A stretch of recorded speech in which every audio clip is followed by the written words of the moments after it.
ನಮಸ್ಕಾರ.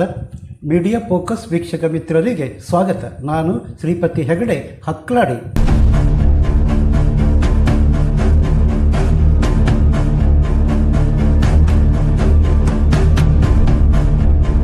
ಬಿಕಾರಿ ಪಾಕಿಸ್ತಾನ ಸ್ಥಿತಿ ಅಮ್ಮ ತಾಯಿ.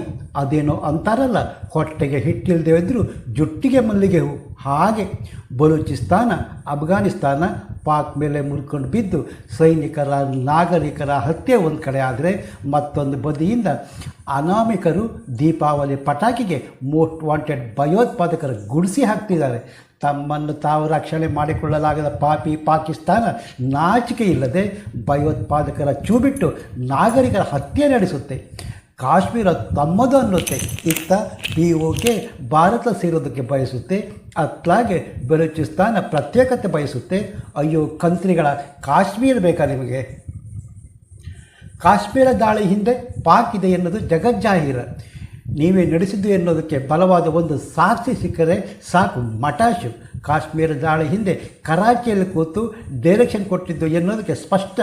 ಭಾರತ ಅದಕ್ಕೆ ಬಡ್ಡಿ, ಚಕ್ರ ಬಡ್ಡಿ ಸಮೇತ ವಾಪಸ್ ಕೊಡುತ್ತೆ. ಹಾಗಂತ ಯುದ್ಧ, ಪರಮಾಣು ಬಾಂಬ್ ಹಾಕದೆ ಜಲ ಬಾಂಬ್ ಒಂದು ಸಾಕು. ಈಗ ಹೊಟ್ಟೆ ಹಿಟ್ಟಿಲ್ಲ, ಮುಂದೆ ಕುಡಿಯೋದಕ್ಕೂ ನೀರು ಸಿಗೋಲ್ಲ.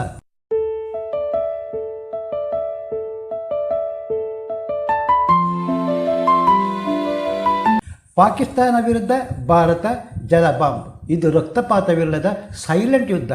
ಮನೆಗೆ ಮಾರಿ ಪರರಿಗೆ ಉಪಕಾರಿ ಅಂತಾರಲ್ಲ, ಹಾಗೆ ನಮ್ಮ ನೆಹರು ಚಾಚಾ ಜಲ ಒಪ್ಪಂದ ಮಾಡಿಕೊಂಡ್ರಲ್ಲ, ಅದೇ ಜಲ ಬಾಂಬ್ ಮೂಲಕ ಪಾಕಿಗೆ ತಕ್ಕ ಉತ್ತರ.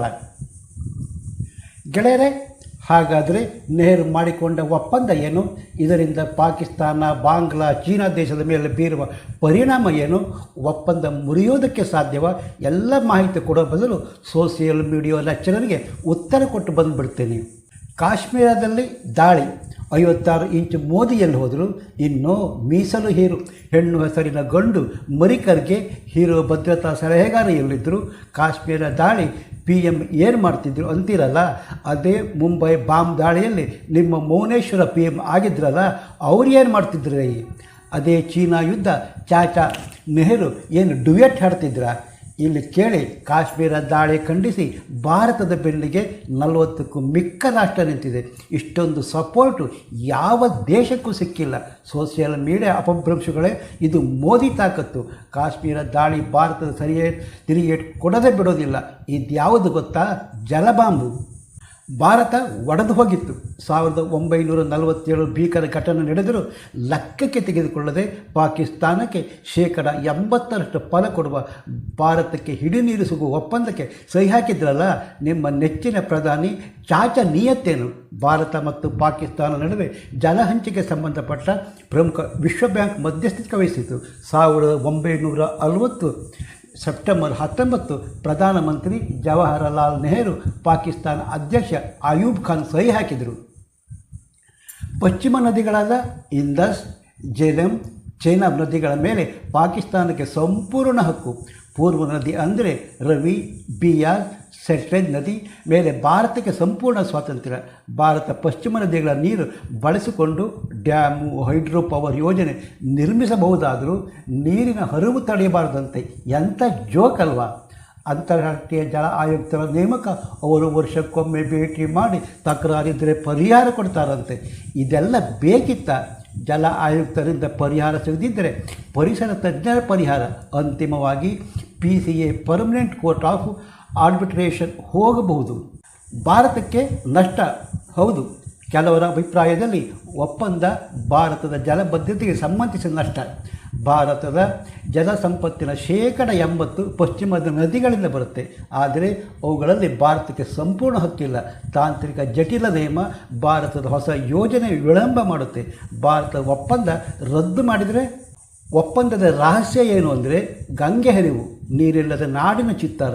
ಇತ್ತ ಭಾರತದಲ್ಲಿ ಬರ, ಅತ್ತ ಪಾಕಿಸ್ತಾನ ತಂಪಾಗಿ ನದಿಗಳ ಮಧ್ಯೆ ಹರಿದು ಬಿಡುತ್ತೆ. ಇದು ಕೇವಲ ಭಾವನೆ ಅಲ್ಲ, ಇದು ನೆಹರು ಸಹಿ ಹಾಕಿದ 1960 ಇಂದಸ್ ಜಲ ಒಪ್ಪಂದದ ಪರಿಣಾಮ. ಭಾರತ ಯಾವ ಕಾರಣಕ್ಕೆ ತನ್ನ 80% ನೀರನ್ನು ಪಾಕಿಸ್ತಾನಕ್ಕೆ ಒಪ್ಪಿಕೊಂಡಿತ್ತು? ಒಪ್ಪಂದ ರದ್ದು ಮಾಡಿದರೆ ಏನಾಗಬಹುದು? ಇಂದಸ್, ಜೇಲಂ, ಜೇನಾಬ್, ಸಟ್ಲೆಜ್, ರವಿ, ಬಿಯಾಸ್ ಇವುಗಳಲ್ಲಿ 3 ಪಶ್ಚಿಮ ನದಿ ಪಾಕಿಸ್ತಾನದ ಕಡೆ ಹರಿಯುತ್ತೆ. ಪೂರ್ವ ನದಿ ಭಾರತದ ಭಾಗದಲ್ಲಿ ಹರಿವು. 1946 ಹಿಂಸಾಚಾರ ನಂತರ ಜಲ ವಿಷಯದಲ್ಲಿ ಸಹಕಾರ ಪಾಕಿಸ್ತಾನ ಬಡದೇಶವಂತೆ, ಅಂದರೆ ಆಗ ಭಾರತ ಶ್ರೀಮಂತ ದೇಶವಾಗಿತ್ತೇ ಅಲ್ಲರಿ. ಬೃಹತ್ ಕೃಷಿ ಅವಲಂಬನೆ, ಜಲದ ಹಕ್ಕು ತೀರ್ಮಾನಿಸಲು ವಿಶ್ವ ಬ್ಯಾಂಕ್ ಮಧ್ಯಸ್ಥಿಕೆ, ಇಂದಸ್, ಜೇಲಂ, ಚೇನಾಬ್ ಸಂಪೂರ್ಣ ಹಕ್ಕು ಭಾರತಕ್ಕೆ, ರವಿ, ಬಿಯಾಸ್, ಸಟ್ಲೆಜ್ ಸಂಪೂರ್ಣ ಹಕ್ಕು. ಪರಿಣಾಮ ಏನು ಅಂದರೆ ಭಾರತಕ್ಕೆ ನಷ್ಟ ಮತ್ತು ವಿವಾದ. 80% ನೀರಿನ ಹಂಚಿಕೆ ಪಾಕಿಸ್ತಾನಕ್ಕೆ, ರೈತರಿಗೆ ನಷ್ಟ, ಭವಿಷ್ಯದ ಯೋಜನೆ ಮೇಲೆ ನಿರ್ಬಂಧ. ಪಾಕಿಸ್ತಾನ ಹಲವು ಸಲ ತಕರಾರು ಎತ್ತಿದ್ದೂ ಇದೆ. 2016 ಉರಿ ನಂತರ ಮೋದಿ ಹೇಳಿಕೆ, ರಕ್ತ ಮತ್ತು ನೀರು ಒಂದೇ ಸಮಯದಲ್ಲಿ ಹರಿಯೋದಿಲ್ಲ. ಇಲ್ಲಿ ಕೇಳಿ, ನರೇಂದ್ರ ಮೋದಿ ನೇತೃತ್ವದ ಸಭೆಯಲ್ಲಿ ಪಾಕಿಸ್ತಾನಿ ಜಿಹಾದಿಗಳ ಹೊಡೆದು ಹಾಕುವ ಮುನ್ನ ಭಾರತ ದಿಟ್ಟ ನಿರ್ಧಾರ ಕೈಗೊಂಡಿದೆ ರೀ. ನೆಹರು ಭಾರತಕ್ಕೆ ನಷ್ಟ ಮಾಡುವ ಯಾವ ಜಲ ಒಪ್ಪಂದಕ್ಕೆ ಸಹಿ ಹಾಕಿದರೂ ಅದರ ರದ್ದು. ಕಾಶ್ಮೀರ ಮೂಲಕ ಪಾಕಿಸ್ತಾನಕ್ಕೆ ಹರಿದು ಹೋಗುವ ಇಂಡಸ್ ನದಿ ಒಪ್ಪಂದ ರದ್ದು. ಪಾಕಿಸ್ತಾನ ಯಾವುದೇ ನಾಗರಿಕರಿಗೆ ಭಾರತ ಪ್ರವೇಶ ಇನ್ನು ಮುಂದೆ ಇಲ್ಲ. ಭಾರತದಲ್ಲಿರುವ ಯಾವುದೇ ಪಾಕಿಸ್ತಾನಿ ನಾಗರಿಕ ರಾಯಭಾರಿ ಸಹಿತ 24 ಗಂಟೆ ಒಳಗೆ ಗಂಟು ಮುಟ ಕಟ್ಟಬೇಕು. ಭಾರತ ಪಾಕಿಸ್ತಾನ ಗಡಿ ಅಟ್ಟಾರೆ ವಾಗ ಶಾಶ್ವತ ಬಂದು. ಭಯೋತ್ಪಾದಕ ಕಾರ್ಯಾಚರಣೆಗೆ ಭಾರತ ಯಾವುದೇ ಸಮಯದಲ್ಲೂ ಯಾವುದೇ ರೀತಿಯ ಕ್ರಮ ಕೈಗೊಳ್ಳಲು ಸಂಪೂರ್ಣ ಸಂಜು. 100 ಸೇನಾ ತುಕಡಿ ಸಂಪೂರ್ಣ ಸಜ್ಜಾಗಿದೆ. ಸೋಷಿಯಲ್ ಮೀಡಿಯಾ ಕೂಗುಮಾರಿಗಳ ಈಗೇನಂತೀರ್ರಿ?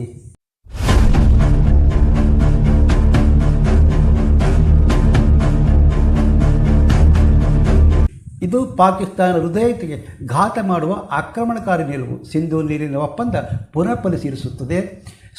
ಸ್ಥಿರ ಸಿಂಧೂ ಆಯೋಗ ಸಭೆ ಅಮಾನತು. ಇದರಿಂದ ಒಪ್ಪಂದದ 3 ಹಂತದ ಕುಂದುಕೊರತೆ ಪರಿಹಾರಕ್ಕೆ ತೊಡೆ. ಟ್ರಬುಲ್ ಯೋಜನೆ ಪುನರಾರಂಭ. ಭಾರತ ಜೀಲಂ ನೀರಿನ ನಿಯಂತ್ರಣ ಪಡೆಯುತ್ತೆ. ಪರಿಣಾಮ ಪಾಕಿಸ್ತಾನದ ಕೃಷಿಗೆ ನೀರಿಲ್ಲ.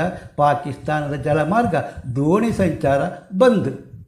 ಒಪ್ಪಂದದ ಪ್ರಕಾರ ಭಾರತದ ರವಿ, ಬಿಯಾಸ್, ಸಟ್ಲೆಜ್ ನಿಯಂತ್ರಿತ ಬಳಕೆ. ಆದರೆ ಭಾರತದ ನದಿ ನೀರು ಬಳಸಲು ಜಲಶಕ್ತಿ ಹಾಗೂ ಕೃಷಿಗೆ ಮಾತ್ರ ಎಂಬ ಕೆಲವು ಮಿತಿಗಳಲ್ಲಿ ಬಳಸಲು ಅವಕಾಶ ಇದೆ. ಈಗ ಅದನ್ನು ಭಾರತ ಬಳಸದೆ ಪಾಕಿಸ್ತಾನ ಬಳಸಿ ಲಾಭ ಪಡೆಯುತ್ತಿತ್ತು. ಈಗ ಪುಕ್ಕಟೆ ನೀರಿನ ಲಾಭಕ್ಕೆ ಭಾರತ ಲಾತ ಕೊಟ್ಟಿದೆ. ಸಿಂಧು, ಚೇನಾಬ್ ಮತ್ತು ಜೇಲಂ ನದಿ ಜಮ್ಮು ಮತ್ತು ಕಾಶ್ಮೀರದಲ್ಲಿ ಹುಟ್ಟಿ ಪಾಕಿಸ್ತಾನ ಸೆಳೆಯುತ್ತೆ. ಇವು ಪಶ್ಚಿಮದ ನದಿಗಳ.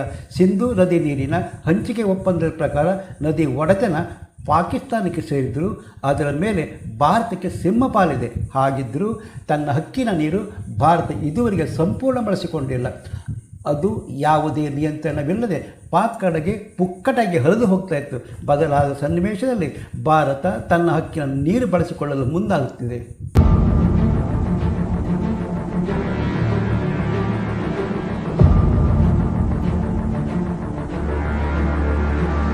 ಒಪ್ಪಂದ ಪ್ರಕಾರ ಭಾರತಕ್ಕೆ 9.12 ಲಕ್ಷ ಎಕರೆ ಪ್ರದೇಶ ನೀರಾವರಿಗೆ ಒಳಪಡಿಸುವ ಹಕ್ಕಿದೆ.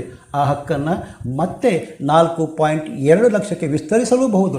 ಆದರೆ ಭಾರತ ಕೇವಲ 8 ಲಕ್ಷ ಎಕರೆಗೆ ಮಾತ್ರ ನೀರಾವರಿ ಸೌಕರ್ಯ ಮಾಡಿಕೊಂಡಿದೆ. ಹಾಗೆಯೇ ಈ 3 ನದಿ ನೀರು ಬಳಸಿಕೊಂಡು 18.600 ಮೆಗಾವಾಟ್ ವಿದ್ಯುತ್ ಉತ್ಪಾದಿಸಬಹುದು. ಆದರೆ ಕೇವಲ 3.034 ಮೆಗಾವಾಟ್ ವಿದ್ಯುತ್ ಉತ್ಪಾದಿಸಲಾಗುತ್ತೆ. 2013ರಲ್ಲಿ ಉತ್ತರಾಖಂಡದಲ್ಲಾದ ಮೇಘಸ್ಫೋಟ ಮತ್ತು ಭೂಕುಸಿತಕ್ಕೆ ಇಲ್ಲಿ ಎಗ್ಗಿಲ್ಲದೆ ಕಟ್ಟಿದ ಆಣೆಕಟ್ಟು ಮತ್ತು ಜಲವಿದ್ಯುತ್ ಯೋಜನೆ ಕಾರಣ ಎಂದು ತಜ್ಞರು ಅಭಿಪ್ರಾಯಪಟ್ಟಿದ್ದು, ಯೋಜನೆ ಪರಿಸರ ಗಮನದಲ್ಲಿಟ್ಟುಕೊಂಡು ಮಾಡಬೇಕಿದೆ. ಸಿಂಧೂ ನದಿ ಟಿಬೆಟಿನ ಮತ್ತು ಸಂಸ್ಕೃತದ ಸಿಂಧು, ಸಿಂಧಿ ಅಥವಾ ಮೆಹರಾನ್ ದಕ್ಷಿಣ ಏಷ್ಯಾದಲ್ಲಿ ದೊಡ್ಡ ಹಿಮಾಲಯ ಉಗಮ ನದಿ. ಇದು 3.200 ಕಿಮಿ ಉದ್ದದ ಜಗತ್ತಿನ ಅತಿ ಉದ್ದದ ನದಿಗಳಲ್ಲಿ ಒಂದು. ಒಟ್ಟು ಜಲಾನಯನ ಪ್ರದೇಶ 450.00 ಚದರ ಮೈಲಿ. ಇದರಲ್ಲಿ 453.00 ಚದರ ಕಿಮಿ ಪ್ರದೇಶ ಹಿಮಾಲಯ ಶ್ರೇಣಿ ಮತ್ತು ಹಿಂದೂ ಕುಶ್ ಮತ್ತು ಉಳಿದ ಪ್ರದೇಶ ಪಾಕಿಸ್ತಾನದ ಕಡಿಮೆ ಮಳೆ ಬೀಳುವ ಬಯಲು ಪ್ರದೇಶ. ನದಿ ವಾರ್ಷಿಕ ಹರಿವು 58 ಘನ ಮೈಲಿ. ನೈಲ್ ನದಿ 2ರಷ್ಟು ಮತ್ತು ಟ್ರೈಗ್ರಿಸ್ ಮತ್ತು ಎಪ್ರೋಟಿಸ್ ನದಿಗಳ ಒಟ್ಟು ಹರಿವಿನ 3ರಷ್ಟು.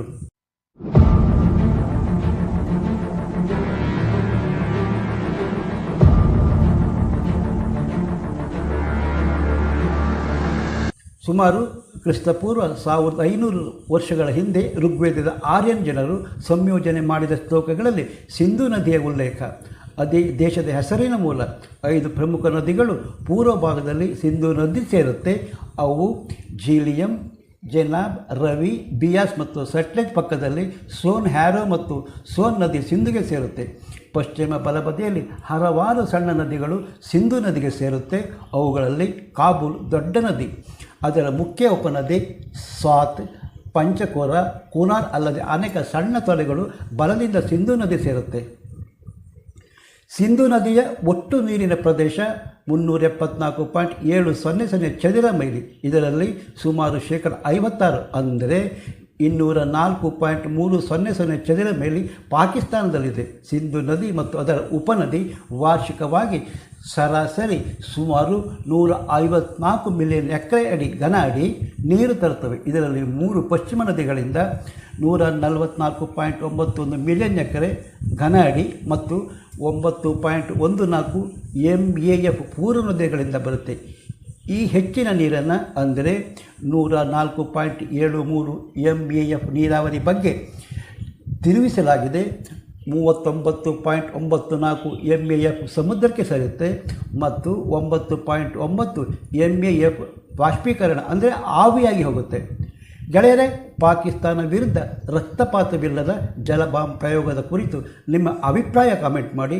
ನಿಮಗೆ ವಿಡಿಯೋ ಇಷ್ಟವಾದರೆ ಲೈಕ್ ಮಾಡಿ, ಶೇರ್ ಮಾಡೋದು ಮರಿಬೇಡಿ. ಮತ್ತೊಂದು ಹೊಸ ವಿಷಯದೊಂದಿಗೆ ನಿಮ್ಮ ಭೇಟಿ. ಅಲ್ಲಿಯ ತನಕ ನಮಸ್ಕಾರ. ಜೈ ಕರ್ನಾಟಕ, ಜೈ ಹಿಂದ್.